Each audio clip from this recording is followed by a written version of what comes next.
Yo, what's up mga kaibigan? Nalina tayo magkwentuhan. Ngayong summer nga ay naganap ang 2024 Paris Olympics kung saan naipon sa Team USA ang mga superstars sa NBA na mga Amerikano. Ang team na ito ay kinabibilangan ng mga MVP LeBron James, Stephen Curry, Kevin Durant at Joel Embiid. Andyan din ang mga bright young stars sa tulad nila Bam Adebayo, Anthony Edwards, Jason Tatum, Tyrese Haliburton at Devin Booker. Ang mga established star na tulad nila Anthony Davis at Drew Holiday at ang NBA champion Derrick White.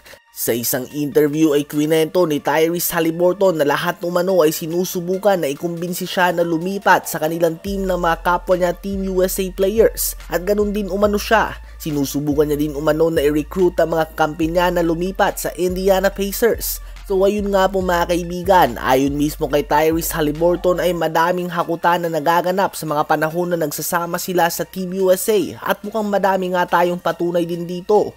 2008 Olympics nang unang magkampi si LeBron James, Dwayne Wade at Chris Bosh sa Team USA. 2 taon nang makalipas ay nagkampi na nga sila mga kaibigan sa Miami Heat at nakaabot sila sa NBA Finals ng 4 na magkakasunod na beses kung saan 2 championship ang nakuha nila. 2012 London Olympics nang mabuo ang relasyon ni LeBron kay Kevin Love at Anthony Davis na nagpatuloy hanggang sa mga sumunod na taon. Pagbalik nga ni LeBron sa Cleveland ay agad na trinade ng Cavs ang kanilang number 1 pick para kay Kevin Love sa Minnesota Timberwolves. Habang sa Lakers naman mga kaibigan ay agad nga na sumunod si Anthony Davis sa kanya dito.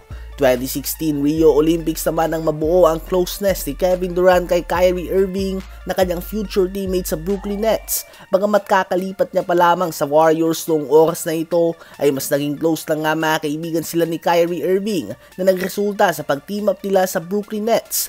Bukod sa kanila ay naging close din nga si Paul George at Carmelo Anthony sa Team USA lineup na ito at ilang taon lang din na makalipas ay naging magkakampi din nga sila mga kaibigan sa OKC Thunder. 2021 Tokyo Olympics naman nang maging very close si Kevin Durant at Devin Booker at alam naman natin lahat kung saan naglalaro ngayon si Kevin Durant at andun din nga si Bradley Beal na kakampi nila sa Team USA at sa Phoenix Suns ngayon. Bukod dyan ay si Damian Lillard at Bam Adebayo ay naging malapit din sa isa't isa. Kaya naman bago nga mapunta si Lillard sa Milwaukee Bucks, sa Miami Heat na talaga na gustong mapuntang team. Sadyang trade nga mga kaibigan na naganap at wala siyang kontrol dito. So madami nga talagang nabubuo ng mga friendship sa Team USA na nagre-resulta sa pag-team up in the future. Sa 2024 Olympics ay nakikita natin na very close nga sa LeBron at Curry kaya naman matindi din ang rumors sa kanila ngayon. Ganun din si Kevin Durant at Anthony Edwards. Palagi nga nakabuntot si Ant-Man sa kanyang idolo. Naging malapit din ang batchmates Haliburton at Edwards. Kaya naman hindi na nakapagtataka kung kumakailan nga ay maging magkakampi sa NBA ang ilan sa mga players na ito. Kayo ba mga kaibigan, sino ba sa palagay nyo sa 2024 Team USA lineup ang magiging magkakampi sa NBA in the future?